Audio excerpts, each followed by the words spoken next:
Hello once again, Amazing Blue fans. Now, the season starts now. So, as always, like, share, subscribe, and let's just get into it. Now, Michigan plays Wisconsin Saturday night, 7:30 ABC. This is what we've been waiting for. Get your popcorn, everything, get it ready, because the season starts Saturday night. So I'm just going to run over some of Wisconsin stats, and I'm going to talk about what Michigan needs to do to win this game and, what we want to see.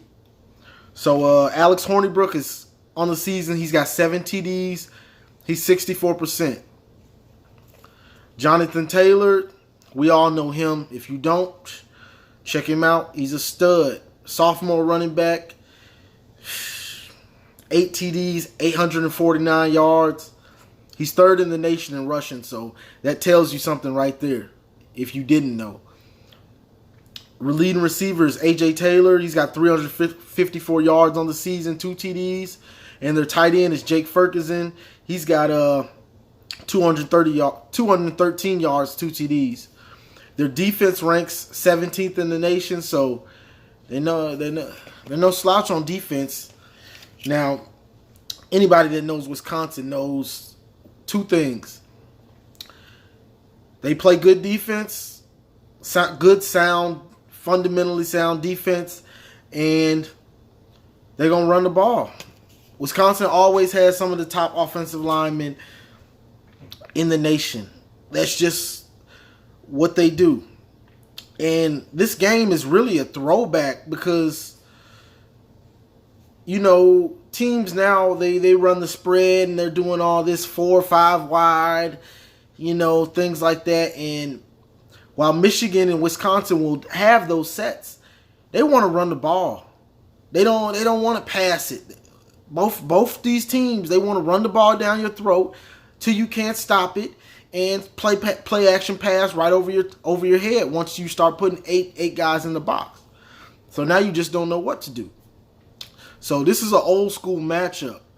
I wouldn't be surprised if the game is like 21-17 or something like that, because both these teams, they play sound defense, and they're gonna come out trying to stop the run. Like this is a real old school matchup.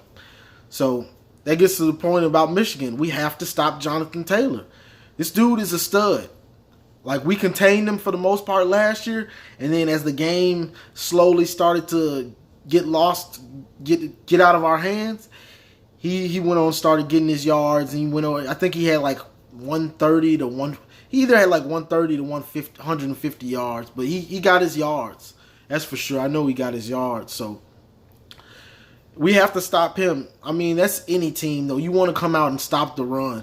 So Michigan needs to play sound ball and contain him, because he's a good back, one of the best in the nation with his vision and everything. And this, playing a team like Wisconsin, this is a game where our D line needs to handle their business so our linebackers can be free to roam and make tackles. This isn't a game where you want the offensive lineman getting on your linebackers and to the next level, because you're not going to be able to get off these big boys to make tackles. Like, if their offensive linemen are reaching our linebackers, reaching Devin Bush and Ross and those boys and Gill, it's gonna be a long game for us, because they're gonna be picking up first downs and 2nd and 3s and stuff like that, because they're gonna run that ball because Wisconsin always has a top offensive line. We want to put the game on Hornibrook to have to make throws and beat us. And I've seen people saying that he's not this. Myself, I kind of underestimated him last year, and he burnt us. He burnt us like once. I think he had 1 TD, but it was a big, crucial TD. It was a drive where if they would have got a field goal, we still would have been in the game. The fact that they got a touchdown, it kind of put it out of reach, because we had O'Corn and we couldn't do anything because this is when Brandon Peters got hurt last year. So Hornibrook can make the throws. Like, he's gonna make some throws. And you never know. Sometimes I've seen him get hot in and start picking teams apart. But he can game. He's a game manager, but he's made the throws, some tough throws that can beat you, because the throw he made last year, I want to say it was like a post route, and it was in like the receiver was almost double covered, and he put that ball on the money. So he can make those throws. So these quarterbacks that we try to underestimate them, they can't do this.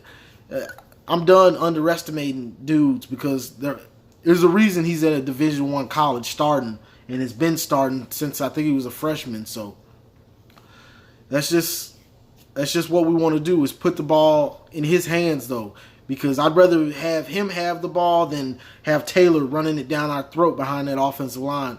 So we have to stop the run and put the game on Hornibrook. But from Michigan's offensive side, one more thing for the defense. Penalties. We can't beat ourselves with penalties. It is crucial. And I'm not talking about the phantom calls with the refs just yet. I'm just talking about Long and Hill grabbing dudes and not turning around. Because if you turn around and look for the ball, you can grab somebody or bump into them because you're looking for the ball. But if you're not looking at the ball and you grab them, it's such an easy call. They're going to call it every time. Against us, at least, they're going to call it. So it's crucial that we don't give Wisconsin yards, because Wisconsin has just as much talent as we have. So this isn't one of these games where we can just out-talent them. This is a game where we have to out-execute them. Like our games now, we have to out-execute these teams. We're not going to be able to out-talent them. So this is what it's about. Football at its basic form is about execution. So I don't care if you're in the same defense. If they can't figure out how to beat your defense, they're going to lose. If they can't figure out how to stop that one play you're running on offense, they just can't stop it, you're going to lose. It's about executing. You can know my play, but if you can't stop it, then you're going to lose. So on offense, what I want to see, offense, we know what we're going to do. We're going to try to come out and run the ball. And we're playing, this is going to be one of these teams, these next teams coming up. It's going to be, this is what we've been waiting for. Our offensive line has been, we think they're better than they were last year. This is when we find out. So we're going to see if we can get the holes for Higdon and True. And I'm not sure if Chris Evans is going to play. I think Rashawn Gary will play because he was here last year. I mean, he was out last week just to be cautious. So I'm not sure about Chris Evans, but we're going to see if we can run the ball. And if we can't run the ball, this is why we got Shea Patterson for games like this, when we may need him to throw it 35 times. Me personally, if a team stops the run, I don't like to keep running the ball. Harbaugh does this though. If a team stops the run, he'll still keep running it, getting 1 yard, no yards, 2 yards, 3 yards. He'll keep running the ball. But most teams have figured out, if I can't run the ball, why am I going to keep running it when I can try to pass it? And, so that's what most teams now, that's why you see a lot of teams in college and NFL, you might see them throw it 50 times. I saw somebody today in the NFL threw it 60 times. 60 times he dropped back and threw it, like Texas Tech or something. But that's just the way you have to go. If a team is stopping the run, why am I going to keep pounding it knowing it's like 75% that I'm not going to get more than 4 or 5 yards? I'm going to get 2 and 3. So I'm just hoping Harbaugh, let that man throw. And also with Shea, it's time to start running that read option. Like y'all running the read, and Shea never pulls it. He never pulls it. We saw him pull it against Northwestern a couple times. Got good yardage. One got called back on a phantom call. But pull it. because I know you can pull it. I'm thinking Harbaugh's been telling him not to pull it because Dylan pulls it. When Dylan gets in the game, when he got in the game against Notre Dame, he was pulling it. So when he gets in the game and they run the read, he pulls it and gets it because it's almost always open when we run it. Like the backside is always coming down on the running back. Like it's almost always open. It's time to start pulling that ball on the read. Like I'm hoping that they've been saving it for these games. Because if they're not saving it and they're just gonna keep having him give the ball to Higdon, we're leaving yards on the field. Because that DN or that linebacker on the outside, he's collapsing on the back, and it's just open space.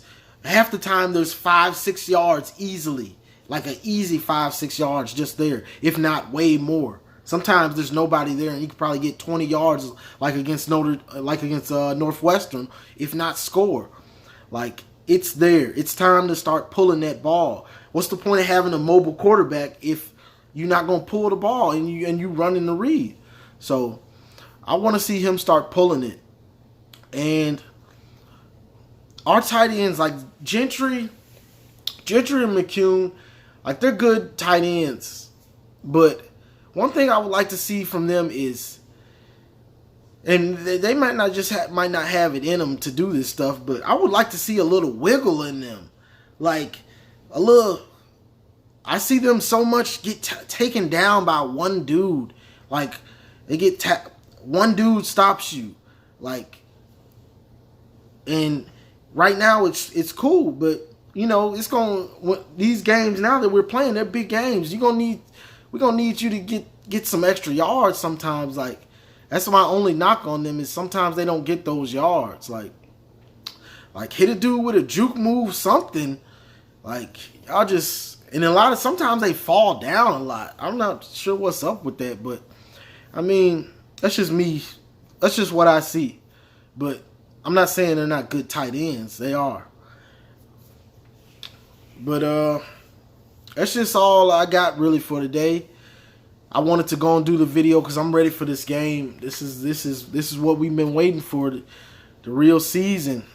It's crazy that all our tough teams come right in a row, and hopefully the refs aren't trying to cheat us. Like, I'm done saying that they're not, because one, since Harbaugh has got here, they've been like this, so it's pretty ridiculous. Like, we've been getting bad calls or no calls against us since he's been here. And a lot of the times, we don't get holding calls. Like, you'll watch a game and you'll see Michigan defensive ends and linebackers getting blocked in the back. You'll see them get held. No calls. Like, we just got our first holding call last week. And I know I put that on the video, my last video. But that's just ridiculous. And I'm hoping that these refs in the Big Ten, why do you want why would you want the refs to cheat us? Us being good just brings in more money. We bring in money when we're bad. We could lose every game and we're gonna bring in more money than most of these teams. So why do you want us to be bad? We're gonna us being good and Ohio State, that just is way more money for the Big Ten, and it makes the Big Ten better. So why are y'all trying to cheat us out of games? If somebody can explain that, let me know in the comments, because I'm confused. But I don't want to see Harbaugh be predictable on the play calling. I just don't be predictable and throw the ball. Let these dudes have a shot. You know, we got playmakers. Don't be scared to play these young playmakers like True and Ronnie. Like, let these dudes get in the game. This is college. If you can play, you can play. That's on any level, but especially college. If you can play, you can play. Some dudes need the red shirt and they're not ready, but college, if you can play, you can play. I knew when I saw Ronnie Bell catch that ball that Dylan McCaffrey threw to him, and he torched the dudes after he caught it. I knew then this dude needs to be in the game.